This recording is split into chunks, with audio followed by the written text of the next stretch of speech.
जय श्री कृष्ण। आप सभी को अधिक मास की ढेरों शुभकामनाएं, पुरुषोत्तम मास की ढेरों शुभकामनाएं। प्रिय दर्शकों, आज के इस वीडियो में हम बात करेंगे आने वाले अधिक मास की, पुरुषोत्तम मास की, कि अधिक मास कब से कब तक रहेगा और वह कौन सा महीना है जो 2 बार रहने वाला है। आप सभी जानते हैं कि प्रत्येक 3 वर्ष में वह समय आता है जब 1 साल में 1 महीना अधिक होता है। इसी को हम अधिक मास कहते हैं। इसी को कहते हैं, भगवान नारायण ने इसे अपना नाम दिया है और कुछ लोग इसी को मलमास के नाम से भी जानते हैं।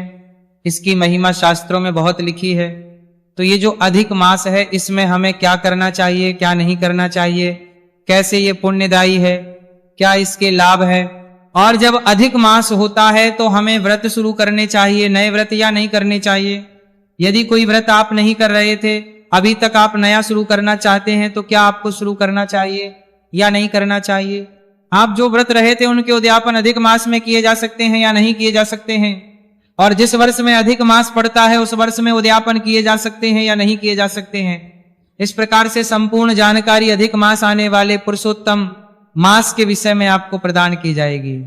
इसके नियम बताए जाएंगे। आपसे निवेदन है कि वीडियो यदि थोड़ा सा भी उपयोगी लगे तो कृपया एक बार लाइक अवश्य कर दीजिएगा।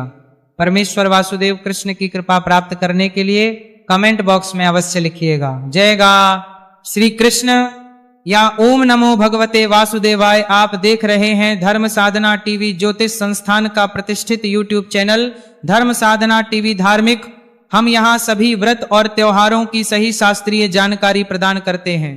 ज्योतिष शास्त्र और पंचांग के आधार पर आपको बताते हैं कौन सी तिथि कब है, व्रत आदि कब करना है, क्या विधि है, क्या नियम है और क्या गलती नहीं करनी है। यदि आप सभी व्रत त्योहारों की सही शास्त्रीय जानकारी पाते रहना चाहते हैं तो कृपया चैनल को सब्सक्राइब कीजिए और बेल आइकॉन को प्रेस कीजिए। आइए प्रिय दर्शकों, बात करते हैं आने वाले अधिक मास की, पुरुषोत्तम मास। प्रिय भक्तों, यह नव संवत 2083 चल रहा है। इस नए संवत का नाम है रुद्र संवत्सर में इस वर्ष अधिक मास होने जा रहा है। ये जो अधिक मास है ना, ये प्रति वर्ष नहीं होता, अर्थात हर साल नहीं आता है। ये हर 3 एक बार आता है। अधिक मास जो होता है वो ऐसा नहीं कि एक ही महीना होता है जो बार बार डबल आता है। ये बदलता रहता है। किसी वर्ष कोई महीना 2 बार होता है और किसी वर्ष कोई और अन्य महीना 2 बार होता है। प्रिय भक्तों, अधिक मास के विषय में एक और जानकारी दूं कि ये सदा शुक्ल पक्ष से ही आरंभ होता है। नया महीना जो है कृष्ण पक्ष से आरंभ होता है। आप सभी जानते हैं कि कृष्ण पक्ष से नए महीने की शुरुआत होती है पूर्णिमा के अगले दिन से, परंतु जो अधिक मास होता है उसकी शुरुआत शुक्ल पक्ष की प्रतिपदा से होती है। इसीलिए उसकी गणना में सामान्य मनुष्य बड़ी गलतियां करता है, उसकी गणना कभी कर नहीं पाता। यहां आपको उसकी गणना भी बताएंगे, गणना की विधि भी बताएंगे कि कैसे आपको गणना करनी है। ये जो अधिक मास का समय होता है प्रिय भक्तों, ये विशेष समय होता है और विशेष कल्याणकारी समय होता है। शास्त्र कहते हैं कि अधिक मास में आपको जितनी हो सके भगवान की भक्ति करनी चाहिए, जितना हो सके कि निमित्त पूजा पाठ करनी चाहिए, जप तप करना चाहिए, दान करना चाहिए। इस महीने का महत्व दान, जप तप, प्रभु भक्ति, कथा श्रवण के लिए बड़ा अधिक बताया गया है। शास्त्र कहते हैं कि इस महीने में जो भगवान की आराधना करता है, भगवान की भक्ति करता है, वह कल्याणकारी फल प्राप्त करता है। हे भक्तों, अब ये जानते हैं कि ये जो महीना है ना, अधिक मास या पुरुषोत्तम मास, ये इस वर्ष 2026 में कब आरंभ होगा और वो कौन सा महीना है जो 2 बार आने वाला है और इसकी गणना किस प्रकार से की जानी है। प्रिय भक्तों, इस वर्ष 2026 में जो अधिक मास रहेगा वो ज्येष्ठ मास रहेगा। ज्येष्ठ का महीना जो होता है, ज्येष्ठ मास, जिसमें बहुत अधिक गर्मी होती है, ज्येष्ठ मास जो है इस वर्ष पुरुषोत्तम मास है, अधिक मास है। अर्थात जेठ का महीना 2 बार आएगा, लगभग 58 से 60, और ज्येष्ठ में जो आने वाले तिथि त्योहार आदि हैं उन्हीं में अधिक मास के तिथि त्योहार, एकादशी आदि भी मनाए जाएंगे। तो उन तिथियों का विशेष रूप से आपको ध्यान रखना चाहिए। जो हमारे दर्शक एकादशी का व्रत करते हैं उनको ध्यान देना चाहिए कि इस वर्ष एकादशी 24 ना हो कि 26 की जाएंगी। अधिक मास होने के कारण सभी 30 त्योहार जो पिछले वर्ष बहुत जल्दी जल्दी आ गए थे, वो अब देर से आने आरंभ हो जाएंगे। जैसे ही अधिक मास आ जाएगा तो त्योहार आएंगे। इस बार चाहे वो रक्षाबंधन हो, चाहे जन्माष्टमी हो, देवशयनी एकादशी हो, देव उठनी एकादशी हो, दिवाली हो, गोवर्धन हो, ये सब इस वर्ष देर से आने वाले हैं। और इस वर्ष देर से आने वाले हैं का अभिप्राय है, जब इस वर्ष का अंत होगा, समापन होगा, अर्थात जब होली आएगी तो होली भी देर से आएगी और चैत्र नवरात्रि भी देर से ही आएंगे। पूरा 1 महीना बढ़ जाने के कारण इस वर्ष सभी त्योहार विलंब से होंगे। इस वर्ष जो अधिक शुरू हो रहा है, इस वर्ष जो अधिक मास हमने बताया कि ज्येष्ठ का महीना होने वाला है, तो ये कब शुरू होगा और कब होगा समाप्त। तो प्रिय दर्शकों, सबसे पहले हम ज्येष्ठ मास की बात करते हैं। तो ज्येष्ठ का जो महीना है ना, ये आरंभ हो जाएगा 2 मई 2026 से। 2 मई 2026 से ज्येष्ठ मास शुरू होगा और ये 29 जून को जाके समाप्त होगा। इस प्रकार से लगभग 58 दिन का ये ज्येष्ठ मास रहने वाला है, क्योंकि इसी में अधिक मास भी है। अब बात करें इसमें अधिक मास कब है। देखिए, अधिक मास का अभिप्राय ये नहीं है कि पहले जो है मुख्य ज्येष्ठ होगा और जब वो समाप्त हो जाएगा तो अंतिम जो 30 दिन है वो अधिक मास के होंगे। इसकी गणना इस प्रकार से नहीं होती है। मैंने आरंभ में ही आपको बताया कि ज्येष्ठ मास जब ही कभी शुरू हो, पर अधिक मास की जो शुरुआत है वो सदा शुक्ल पक्ष से ही होती है। अगर हम आरंभ से शुरू करेंगे तो इसकी शुरुआत होती है कृष्ण पक्ष से, और हम कहें कि पहले 30 दिन ज्येष्ठ मुख हो गया और उसके बाद ज्येष्ठ अधिक हो गया, तो फिर से उसकी शुरुआत कृष्ण पक्ष से ही आ जाएगी। इसीलिए शास्त्रीय विधि कही गई है कि मध्य से हमेशा अधिक मास आरंभ होता है। मध्य से आरंभ होता है और मास की समाप्ति के पहले ही वह अधिक मास समाप्त होता है। तो इस वर्ष जो शुद्ध ज्येष्ठ कृष्ण पक्ष रहने वाला है वो 2 मई से और 16 मई तक रहने वाला है। 2 मई से शुरू होकर 16 मई को ये समाप्त होगा क्या, शुद्ध ज्येष्ठ कृष्ण पक्ष। और इसके बाद 17 मई 2026 से पुरुषोत्तम मास की शुरुआत होगी। शुभ आरंभ होगा, दिन रहेगा रविवार का, तो 17 मई से जो है पुरुषोत्तम मास आरंभ होगा। और क्योंकि हमने आपको बताया कि पुरुषोत्तम मास में सबसे पहले शुक्ल पक्ष आता है, इसीलिए 17 मई 2026 से और 31 मई 2026 तक अधिक मास का शुक्ल पक्ष रहेगा। ज्येष्ठ अधिक मास शुक्ल पक्ष और 1 जून 2026 से 15 जून 2026 तक अधिक ज्येष्ठ कृष्ण पक्ष रहेगा। क्योंकि हमने बताया आपको आरंभ में भी कि अधिक मास में पहले शुक्ल पक्ष आता है। बाकी जितने भी 12 महीने हैं ना, वो कृष्ण पक्ष से शुरू होते हैं, पर जो अधिक मास होता है वो सदा शुक्ल पक्ष से शुरू होता है।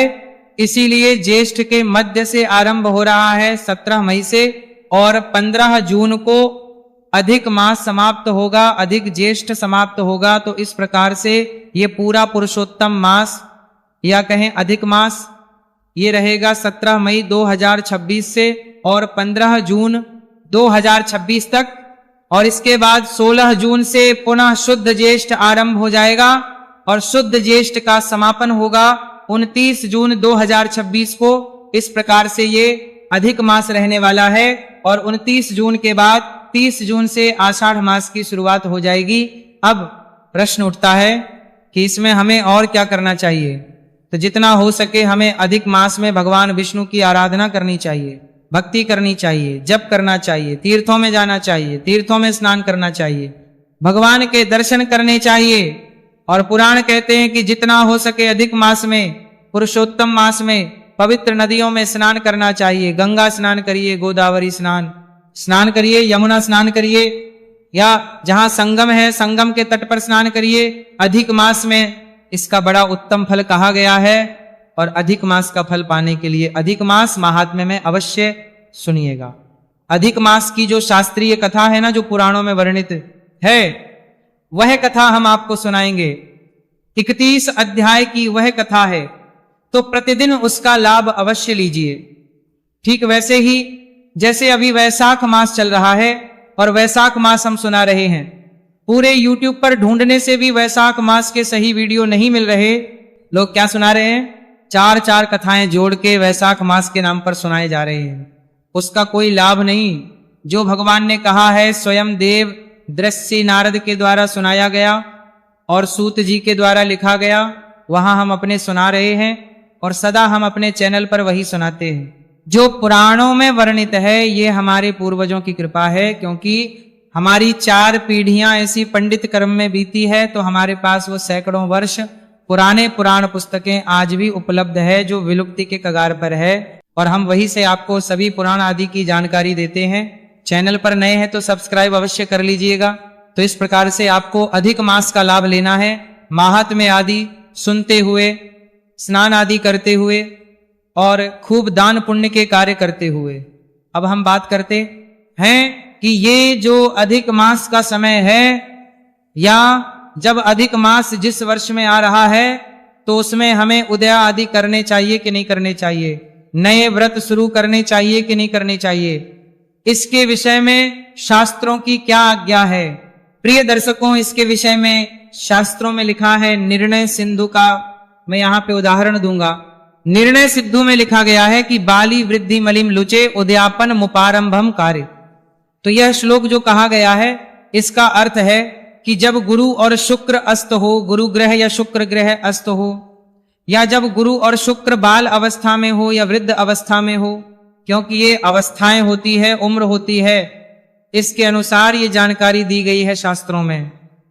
तो जब बुध और शुक्र अस्त हो या वृद्ध हो या बाल्यवस्था में हो या मलिम लुज अर्थात ये जो अधिक मास का समय हो, पुरुषोत्तम मास का समय हो, उसमें कोई भी नया व्रत आदि हमें आरंभ नहीं करना चाहिए। और यदि आप किसी व्रत को पहले से लगातार करते आ रहे हैं तो किसी भी व्रत का इस समय पर उद्यापन भी नहीं करना चाहिए। कब? जब गुरु या शुक्र दोनों में से कोई भी ग्रह अस्त हो उस समय पर, या दोनों बाल अवस्था में हो, या दोनों में से कोई भी वृद्ध अवस्था में हो, तो उस समय, या जब अधिक मास हो तो उस समय पर हमें कोई भी व्रत ना तो शुरू करना चाहिए नया व्रत, और ना ही हमें पहले से किए जा रहे व्रत के विषय में हमें उद्यापन आदि नहीं करना चाहिए। इसके अतिरिक्त जो शास्त्र कहते हैं कि यदि योग हो, कभी या वेदृति हो, या हम कहें कि अमावस्या आदि हो, तो भी हमें नया व्रत शुरू नहीं करना चाहिए उस दिन से, और ना ही हमें उस व्रत का उस दिन पर करना चाहिए। इन शास्त्रों ने सीधे सीधे मनाही करी है इस कार्य के लिए।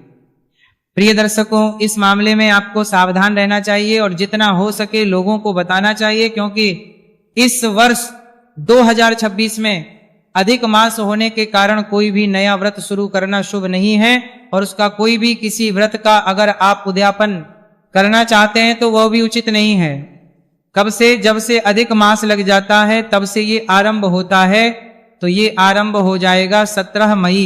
17 के बाद आपको कोई भी नया व्रत आरंभ नहीं करना चाहिए, और ना ही पुराने किसी व्रत का उद्यापन आपको करना चाहिए। इस वर्ष में कोई उद्यापन और नया व्रत आपको शुरू नहीं करना है, क्योंकि इस वर्ष में अधिक मास लग रहा है। अधिक मास 17 मई से लगेगा, तो उसके बाद आपने शुरू नहीं करना, और उसके बाद जो भी व्रत पड़ेंगे उनका उद्यापन भी आपको नहीं करना चाहिए। ऐसा शास्त्रों की आज्ञा है।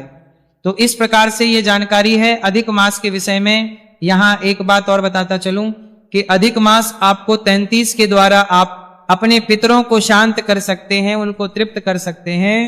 तो अधिक मास में 33 बनाइए और उनको भगवान के 33 नामों से लोगों को दान कीजिए, जरूरतमंद को दान कीजिए, या भगवान के निमित्त ब्राह्मण को दान कीजिए। का अर्थ होता है मालपुआ। जो मालपुआ बनाते हैं ना, 33 मालपुए का दान इस माह में अधिक मास में विशेष रूप से कहा गया है। ये आपको पितरों के निमित्त करना चाहिए। पितरों के निमित्त आपको तर्पण करना चाहिए, जल तर्पण करना चाहिए, और गीता के 7वें अध्याय का श्रवण करना चाहिए। इसकी विधि भी मैंने आपको चैनल पर अपलोड की है। इस प्रकार से ये थी जानकारी अधिक मास के विषय में। पुरुषोत्तम मास के विषय में जानकारी थोड़ी भी अच्छी लगी हो तो कृपया लाइक अवश्य कीजिएगा, जितना हो सके लाइक कीजिए, और चैनल पर नए हैं तो सब्सक्राइब करते जाइए।